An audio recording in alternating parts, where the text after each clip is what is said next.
আসসালামু আলাইকুম। এই মুহূর্তে আমি অবস্থান করছি ঢাকা ফার্মগেট মেট্রো রেল স্টেশনে। তো আমরা যাচ্ছি মিরপুর ১০ এ। তো অন্য দিনগুলোর চেয়ে আজকে যেহেতু ১৬ই ডিসেম্বর, তো সেহেতু সবকিছু বন্ধ, অফিস। তো আজকে আমরা যেমনটা দেখতে পেয়েছিলাম, পুরো মেট্রো রেল একদম খালি পারলেই চলে। অন্য দিনগুলোতে যেমনটা দেখা যায়, মেট্রো রেল স্টেশনের ভিতর ঢুকলেই দেখা যায় অনেক মানুষের সিরিয়ালে দাঁড়িয়ে থাকে টিকিটের জন্য। তো আজকে আমাদের এরকম কোনো ঝামেলা পোহাতে হয়নি। অল্পতেই টিকিট পেয়ে গেলাম।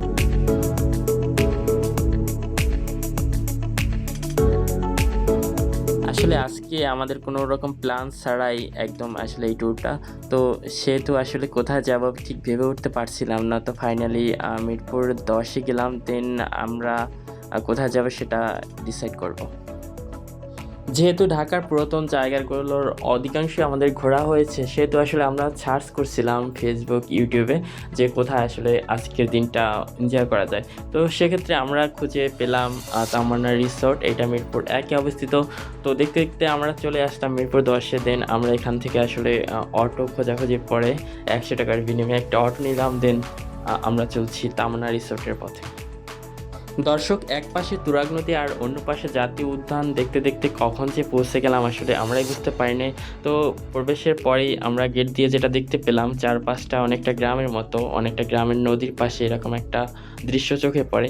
তো অবাক হয়েছি যখন আসলে টিকিট কিনতে গিয়েছি, তখন দেখি টিকিটের মূল্য ৭০ টাকা।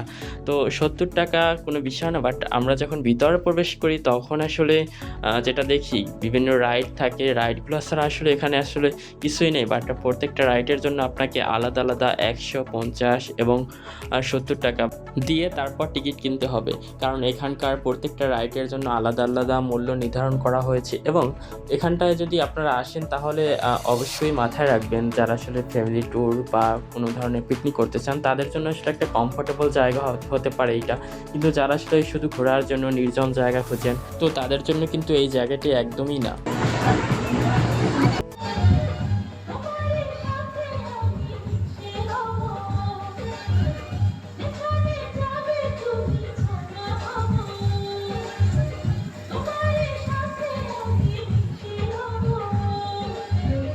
হাজারো বাধা এলে যাব না তোমায় ফেলে, হাজারো